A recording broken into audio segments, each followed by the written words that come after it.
नमस्कार, सुबह के 9 बजने वाले हैं और आप देख रहे हैं 9 की 9 खबर। मैं हूं आपके साथ विभा उपाध्याय। बुलेटिन की शुरुआत बड़ी खबर इस वक्त जमुई से। पिता पुत्र की गोली मारकर हत्या कर दी गई है। पिता और पुत्र की गोली मारकर हत्या हुई है। मुखबिरी का आरोप लगाकर नक्सलियों ने इस हत्या की वारदात को अंजाम दिया है। मृतक का नाम चतुर हेम्ब्रम और अर्जुन हेम्ब्रम बताया जा रहा है। चकाई बोंगी के बाराटाण गांव की यह घटना है, जहां पर इन दोनों को मौत के घाट उतार दिया गया नक्सलियों की तरफ से। मुखबिरी का आरोप लगाकर नक्सलियों ने इनकी हत्या की है, जिसमें पिता और पुत्र की निर्मम तरीके से हत्या कर दी गई। और सहयोगी केसी कुंदन हमारे साथ इस वक्त ज्यादा जानकारी के साथ फोन लाइन पर जुड़ गए हैं। केसी कुंदन, क्या ये माना जाए कि ये दोनों शख्स जिन पर मुखबिरी का आरोप लगाकर हत्या की गई है, इन इलाकों में नक्सलियों की जानकारी या पहुंच है? जी विवाह, जैसा बता दूं कि जो इलाका है, जिस घटना, वो दुर्गम पहाड़ी वाला इलाका है और जंगली इलाका है। और जो जहां पर यह घटना को अंजाम दिया गया है नक्सलियों के द्वारा, ये जमुई जिले के चकाई और चरका पत्थर दोनों थाना के सीमा क्षेत्र का इलाका है और बोंगी पंचायत है। बता दें कि ये पूरा इलाका में नक्सलियों की गतिविधि अक्सर देखी गई है और कई बार हाल के दिनों में अगर बात की जाए तो बड़े नक्सली इस इलाके से गिरफ्तार भी किए गए हैं। और उसी को लेकर ये जो हाल में कुछ अगर 2-3 महीने में देखा जाए तो लगभग आधा दर्जन नक्सलियों की गिरफ्तारी इस इलाके में हुई है। और इसी का ये लेकर नक्सलियों ने इस घटना को अंजाम दिया है कि कहीं ना कहीं मुखबिरी का आरोप लगाकर के पुलिस का लोग सहयोग करते हैं और नक्सली संगठन को कमजोर करने की कोशिश की जा रही है। इस तरह से नक्सलियों ने इस घटना को अंजाम दिया है और फिलहाल पुलिस की टीम रवाना हो गई है घटनास्थल के लिए और थोड़ी देर में पहुंच जाएगी और पहुंचने के बाद आगे की कार्रवाई की जाएगी। जैसा कि जो पुलिस अधिकारी से बात हुई है, उनका कहना है कि घटना को अंजाम देने वाले जो नक्सली हैं या उनकी गतिविधि अगर है तो उन पर कार्रवाई के लिए निर्देश दे दिया गया है। इलाके में सर्च अभियान भी जारी कर दिया जा रहा है। चलिए, बहुत बहुत शुक्रिया केसी कुंदन इस तमाम जानकारी के लिए। बड़ी खबर बेगूसराय से, जहां बेखौफ बदमाशों ने आइसक्रीम फैक्ट्री मालिक की गोली मारकर हत्या कर दी। घटना लोहिया नगर ओपी के बाघा मिलन चौक की है। बताया जा रहा है कि नीरज कुमार शाह अपने घर के पास बैठे हुए थे और तभी बाइक पर सवार 2 बदमाशों ने उन्हें 3 गोलियां मारी। गोली मारने के बाद बदमाशों का स्थानीय लोगों ने पीछा भी किया, लेकिन बदमाश यहां से भागने में सफल रहते हैं। स्थानीय लोगों ने गंभीर रूप से घायल नीरज को इलाज के लिए सदर अस्पताल में भर्ती कराया, जहां डॉक्टरों ने उसे मृत घोषित कर दिया। फिलहाल अब पूरे मामले की तहकीकात में पुलिस जुट गई है।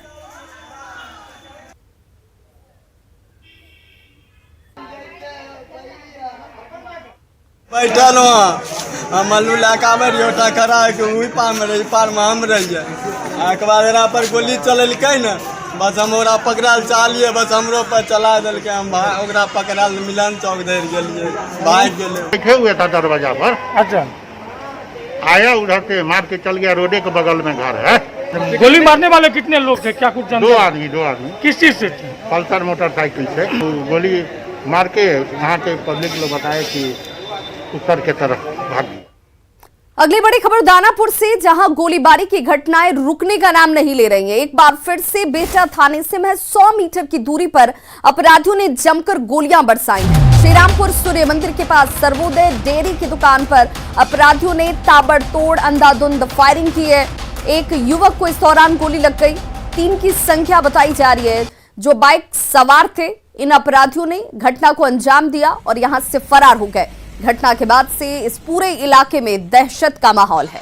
पुलिस फिलहाल मौके जो वारदात है वहां पर पहुंचकर जांच पड़ताल में जुट गई है।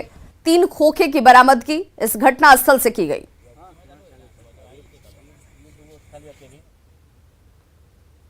निकाला और दोनों में फायरिंग शुरू करने लगा। कितने राउंड फायरिंग की होगी? 3 राउंड। क्या आपके दुकान पर की गई थी या आपसे विवाद था या किसी नहीं, हमारा विवाद नहीं था। वो अपने में विवाद था? हाँ, अपने विवाद में। 3 राउंड फायरिंग की गई थी? जी। मामला आया था कि हम मोटरसाइकिल लगा के और 10-15 मिनट रहा है सब। उसके बाद में हम पीछे गए हैं और गोली चलाने लगा है सब। किस लिए गोली चली होगी? ये तो मालूम नहीं है किस लिए चलाया है सब। क्या आप पे गोली चला था या वो लोग आपस में चलाया था? नहीं, दुकान पर गोली चला। दुकान पर चली थी। क्या कुछ विवाद को लेकर पहले से? ना कोई विवाद। खबर गोपालगंज से, जहां बालाहाता गांव में एक बुजुर्ग महिला की धारदार हथियार से हत्या कर दी गई। बताया जा रहा है कि बुजुर्ग महिला खेत में काम कर रही थी और तभी उसकी गला रेतकर हत्या की जाती है। गला रेतने के बाद महिला खेत में घंटों यूं ही कराहती रही। बाद में स्थानीय लोगों ने इसकी सूचना परिजनों को दी और इसके बाद महिला को सदर अस्पताल में भर्ती कराया गया, जहां डॉक्टरों ने महिला को गोरखपुर रेफर कर दिया, लेकिन रास्ते में ही महिला की मौत हो जाती है। फिलहाल पुलिस इस मामले की तहकीकात में जुटी है।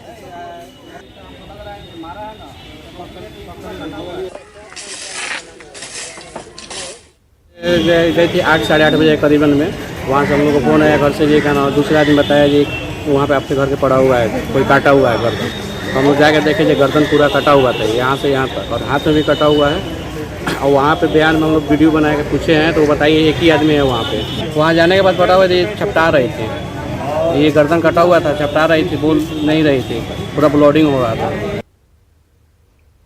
सुपौल पुलिस ने लूटकांड के 3 आरोपियों को गिरफ्तार करते हुए 2.25 लाख रुपए बरामद किए हैं। 22 फरवरी को राघोपुर थाना क्षेत्र के गद्दी चौक पर कलेक्शन एजेंट की हत्या कर 9 लाख रुपए लूट लिए गए थे। 6 महीने बाद पुलिस ने आरोपियों को गिरफ्तार कर लिया है और पुलिस के मुताबिक ये गिरोह कई जिलों में लूटपाट की वारदात को अंजाम देता है।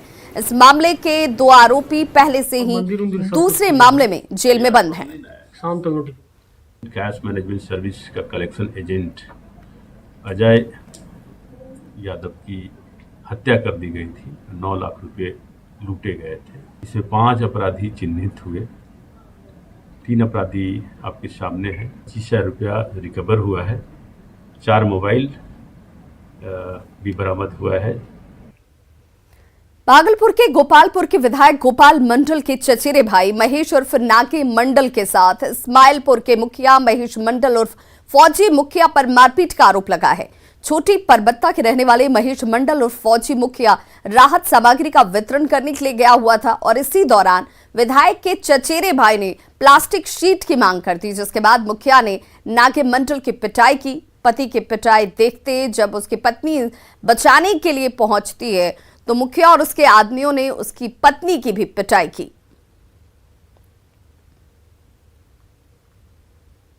बारबरेट का पनीर तनीर मांगने लगे ने, उसी में उल्टा सीधा करने लगा, गाली गलम करने लगा, बेटवा उसी लिए मारपीट करने लगा। हम भागते रहे, 2 मंजिला समेत रगत के विधायक जी दरवाजे पर रहते हैं सर, तो दरवाजे पर रगत के मारा। फौजिया महेश मंडल के भाई बेटा, सब भाई सबका बेटा। इसे वो कैसा आदमी, मनमरू है क्या है? मनमरू है, फौजी है। बंदूक दोनाली लाइसेंस इसके मुंह में कोच दिया, मार दी। गोला गोपला मंडल। स्कूलों को अपग्रेड करने और छात्रों को बेहतर सुविधा देने के लिए हर साल सरकार करोड़ों रुपए खर्च करती है, लेकिन गोपालगंज में शिक्षक और प्रिंसिपल की मनमानी से इन पैसों का बंदरबाट कर लिया जाता है। ताजा मामला सदर प्रखंड के upgrade middle school Nawada Rajokhar का है, जहां स्कूल के प्रिंसिपल और शिक्षक ने मिलकर बच्चों के डेवलपमेंट के लिए भेजे गए लाखों रुपए का बंदरबाट कर लिया। इसका खुलासा तब हुआ जब प्राचार्य ने स्कूल के शिक्षक के खिलाफ गलत हस्ताक्षर कर डेवलपमेंट के लिए भेजे गए पैसे के अवैध तरीके से निकासी करने का आरोप लगाया। इस आरोप के बाद इसे स्कूल के शिक्षक ने भी प्रिंसिपल पर जेल में बंद एक शिक्षक का मेडिकल रिपोर्ट लगाकर उपस्थिति पंजी भरने का आरोप लगा दिया। हालांकि जब न्यूज 18 की टीम ने आरोपी शिक्षक और प्रिंसिपल से मामले की जानकारी ली तो दोनों आरोपी शिक्षक और प्रिंसिपल ने आपस में कॉम्प्रोमाइज कर मामले की लीपापोती में अब जुट गए हैं। आरोप ये लगा है कि आपके द्वारा गलत हस्ताक्षर करके पैसे का निकासी ना, ऐसा नहीं है। ऐसा हो सकता है कि वेल क्वालिफाइड टीचर का जो है आप सिग्नेचर कोई कर सकता है, संभव नहीं। ये आपको आरोप लगाया गया ना आपके ऊपर, उन्होंने लिख दिया ना विभाग में, तो फिर तो वो आपसे बोले हैं कि हम अपना आवेदन वापस लेते हैं, तो इसमें हम कुछ नहीं कर सकते हैं। सर तो बोल दिए हैं आपसे। विभाग का मामला विभाग को हम दे दिए लिख के, जो था विभाग में आपने शिकायत भी की थी, निकासी भी हुई है। निकासी हुई है तो उसमें विभाग का काम है, विभाग को जो लिखना का दे दिया। ओके, मतलब कॉम्प्रोमाइज हो गया आपस में जो है। कॉम्प्रोमाइज की बात नहीं है, कॉम्प्रोमाइज की बात अभी कहाँ। विभाग को दिए, विभाग का काम, हम उसमें क्या करें, हम अपने बचने के लिए विभाग को दे दिए बस। एक तरफ गंगा के जलस्तर में कमी के बाद दियारा क्षेत्र के लोगों को जहां थोड़ी राहत मिली है, वहीं बरसाती नदियों के जलस्तर में वृद्धि से मैदानी इलाकों में रहने वाले लोगों की परेशानी बढ़ गई है। बलान नदी के जलस्तर में वृद्धि के बाद बछवाड़ा प्रखंड क्षेत्र के फातेहा के पास स्लुइस गेट को खोल दिया गया है, जिससे बलान नदी का पानी बछवाड़ा और भगवानपुर प्रखंड में प्रवेश करने लगा है। पानी की तेज धार ने सैकड़ों एकड़ में लगी हुई पपीते, ओल, धान सहित पशु चारे को बर्बाद कर दिया है। लोगों की मांग है कि जिला प्रशासन इस इलाके को बाढ़ग्रस्त क्षेत्र घोषित करे और फसल मुआवजा सहित केसीसी ऋण को माफ किया जाए। इसी पानी पूरा आ रहा है, मैदानी भाग है हमारा, ये फसल का अच्छा उपजाऊ जमीन है, जिसमें हमारा अभी सैकड़ों एकड़ जमीन पानी में डूब गया है। और हमारे मंत्री जी हो या सांसद जी हो या एमएलए साहब हो, ये देखें आके जो बाढ़ में हम लोग को कुछ मुआवजा मिले। केसीसी लेकर किसान कर्ज लेकर सब कर रहे हैं खेती, लेकिन सारा चीज़ डूब गया है, सब खत्म हो गया है। पशु के लिए भी कुछ नहीं बचा हुआ है, जो पशु भी कुछ खाएगा पिएगा। कर्ज ले लेके किसान लोग अपना खेती बाड़ी कर रहे थे, वो सब खत्म हो गया। अब कर्ज कहाँ से दे पाएंगे, इसका भी मांग यही करना चाहेंगे, जो फसल पूर्ति दें या किसी माफ कर दें, इसी से किसी को कल्याण हो सकता है, नहीं तो कुछ नहीं बचा यहाँ पे। कटिहार के बाढ़ग्रस्त इलाके में मृतक को खटिया पर लादकर सड़क पर लाया गया और बाद में शव को सदर अस्पताल ले जाया गया। तस्वीर आपके सामने है। घटना प्राणपुर प्रखंड के किशोपुर गांव की है, जहां एक महिला की बाढ़ के पानी में डूबने से मौत हो गई। इलाके में हर तरफ महानंदा का पानी फैला हुआ है। जब प्रशासन की तरफ से इन लोगों को कोई मदद नहीं मिली तो गांव के लोग जो हैं वो शव को करीब 2 किलोमीटर तक इसी तरह से खटिए पर लादकर लेकर निकले और इसके बाद शव के सदर अस्पताल तक पहुंचने के इंतजाम किए गए। ये लोग देखिए, यहाँ 2 से 3 किलोमीटर यूं ही खटिए पर शव को लेकर अस्पताल पहुंचते हैं।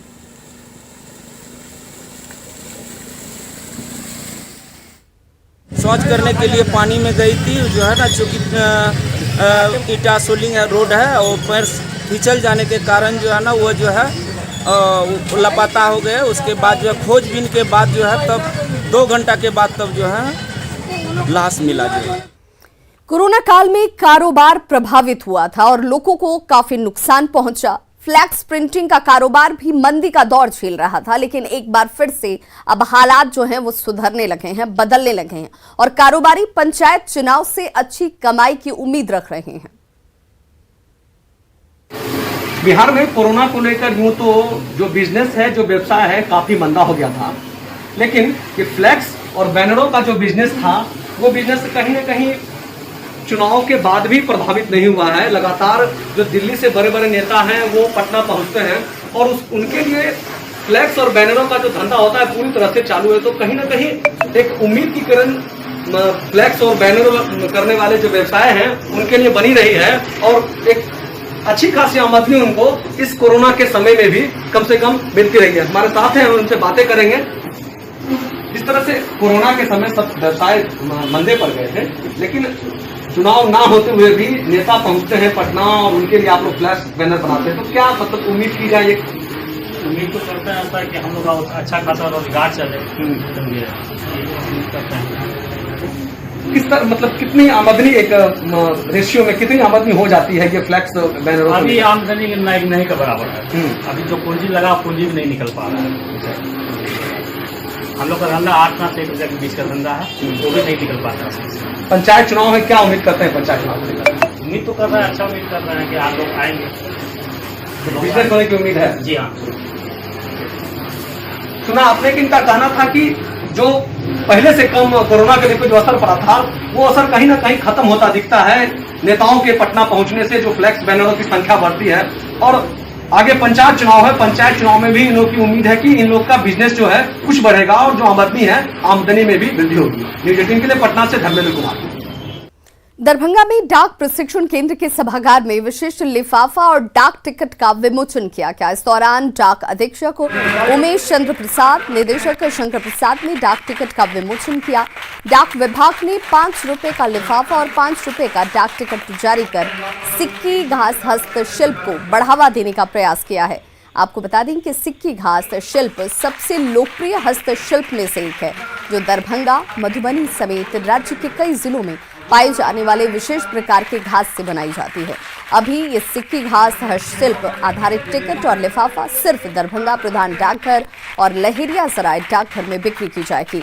इसके लिए अलग से विशेष काउंटर्स बनाए गए हैं, जहां से लिफाफे पर टिकट चिपकाकर कहीं भी पत्र भेजा जा सकता है। इससे सिक्की घास हस्तशिल्प को बढ़ावा मिलेगा। जो पॉपुलर हम लोग करने जा रहे हैं फिलेटेली, जिसका नाम है फिलेटेली क्या है? This is the hobby of collection of stamp. ये किसी भी एज ग्रुप के लोग इसको अडॉप्ट कर सकते हैं। ये इंडोर गेम की तरह है, इसमें नॉलेज भी है, फन भी है। You can know history, geography, science, technology by the help of the. Bhagalpur के नवगछिया अनुमंडल अस्पताल में एक बच्चे का जन्म हुआ, जिसके 2 सिर और 4 हाथ और 3 पैर हैं। बच्चे को देखने के लिए अस्पताल में भीड़ उमड़ पड़ी।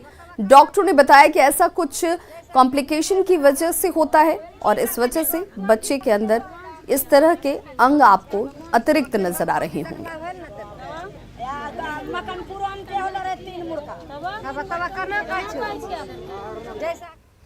झारखंड कांग्रेस को नया बॉस मिल गया है। जी हां, राजेश ठाकुर को प्रदेश कांग्रेस का अध्यक्ष बनाया गया। वहीं सिंहभूम सांसद गीता कोड़ा, मांडर विधायक बंधु तिर्की, जलेश्वर महतो और शहजादा अनवर को प्रदेश कार्यकारी अध्यक्ष बनाया गया है। ये वो नाम है जिन्हें कार्यकारी अध्यक्ष के तौर पर इस बार ये भूमिका दी गई है। राजेश ठाकुर जो है वो अध्यक्ष बनाए गए हैं। प्रदेश कांग्रेस के 4 कार्यकारी अध्यक्ष बना दिए गए हैं। पिछले कुछ दिनों की बात करें तो पिछले कुछ दिनों से कांग्रेस में एक व्यक्ति एक पद की मांग लगातार चल रही थी। इसी लेकर दिल्ली दरबार से कांग्रेस नेता और विधायक बार बार ये मांग उठा रहे थे, जिसके बाद कार्यकारी अध्यक्ष राजेश ठाकुर को झारखंड कांग्रेस की कमान सौंप दी गई है। इसके साथ ही रामेश्वर उरांव की अध्यक्ष पद से छुट्टी हो गई। अब रामेश्वर उरांव सिर्फ सरकार में मंत्री रहेंगे। इसके साथ ही इरफान अंसारी, मानस सिन्हा, कमलेश महतो और संजय पासवान की कार्यकारी अध्यक्ष पद से भी छुट्टी कर दी गई। वहीं जिन 4 लोगों को नया कार्यकारी अध्यक्ष बनाया गया है, उनमें गीता कोड़ा सिंहभूम से सांसद हैं, जबकि बंधु तिर्की जेवीएम के टिकट पर मांडर से विधायक चुने गए थे, लेकिन चुनाव जीतने के बाद उन्होंने कांग्रेस का दामन थाम लिया। जबकि जलेश्वर महतो की बात करें तो जेडीयू के पूर्व प्रदेश अध्यक्ष हैं और चुनाव से पहले इन्होंने कांग्रेस का दामन थामा। जबकि शहजादा अनवर पिछली बार राज्यसभा चुनाव लड़े थे, जिसमें उन्हें हार का सामना करना पड़ा था।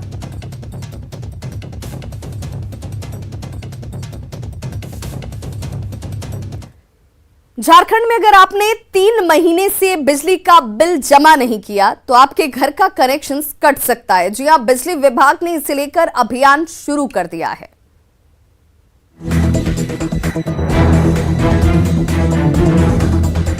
सीढ़ियों पर चढ़ा ये शख्स बिजली चोरी नहीं बल्कि खुलेआम बिजली का कनेक्शन काट रहा है। जी हां, वो भी बिजली विभाग की मौजूदगी में। दरअसल रांची में बिजली विभाग ने बकाया बिजली बिल की वसूली को लेकर अभियान की शुरुआत की है, जिसका उद्देश्य बकाया बिजली बिल नहीं देने वाले उपभोक्ताओं का बिजली कनेक्शन काटना है। इनको 10,000 रुपया दिया, मेरा वही लमसम 30-35 हज़ार बाकी है। तो लॉकडाउन की वजह से और कुछ और भी फाइनेंशियल प्रॉब्लम की वजह से बिल को जमा नहीं कर पाए हम। इस कार्रवाई की वजह बिजली विभाग ने पैसों की तंगी बताई है। वहीं उपभोक्ताओं की बात करें तो उनका कहना है कि कोरोना काल में उनके आमदनी का जरिया बंद हो चुका है, जिसके वजह से वो बिल नहीं भर पाए हैं। जानकारी के मुताबिक जिन उपभोक्ताओं का बकाया 10,000 से ज्यादा है, बिजली का भुगतान नहीं किया, उनके घर की बिजली काटने का निर्देश दिया गया है। तो हम लोग इंस्टॉलमेंट का भी फैसिलिटी दिए हैं कि अगर कोई भी उपभोक्ता एक मुश्त अगर राशि नहीं जमा कर पा रहे हैं तो आप कृपया इंस्टॉलमेंट करा लें, जाकर के संबंधित वहाँ फील्ड के जो अधिकारी हैं, सहायक अभियंता हैं। बिजली विभाग ने एक सूची तैयार की है, जिसके तहत उन उपभोक्ताओं की बिजली कनेक्शन काटने का निर्देश है। इस सूची में 100 या 200 नहीं बल्कि कुल 35,000 उपभोक्ताओं के नाम शामिल हैं, जिनके लिए इंस्टॉलमेंट के जरिए भी बिजली बिल चुकाने की सुविधा दी गई है, ताकि अधिक बकाया राशि वाले उपभोक्ता धीरे धीरे कर बिल चुका सकें। अविनाश कुमार, न्यूज 18 रांची। पिछले साल न्यूज 18 और बायजूस की एक नई पहल ने आपको कई ऐसे यंग जीनियस से मिलवाया जिन्हें देखकर हम सब हैरत में पड़ गए। उम्र इनकी भले ही छोटी हो, पर जब न्यूज 18 के मंच पर इन्होंने अपने बड़े काम दिखाए तो पूरा देश इन्हें देखता रह गया। कोई मैथ्स तो कोई म्यूजिक, कोई स्पोर्ट्स तो कोई आर्ट्स, सब के सब निकले अपने फील्ड के जीनियस। अब वही मंच दोबारा है तैयार ऐसे और यंग जीनियस को फिर से पूरे देश से मिलवाने के लिए। तो अगर आप भी जानते हैं ऐसे और यंग जीनियस को, रजिस्टर कीजिए news18.com यंग जीनियस पर या बायजूस ऐप डाउनलोड करके जाइए यंग जीनियस सेक्शन में, क्योंकि शुरू होने जा रहा है Byju's young genius season 2 in news 18 initiative.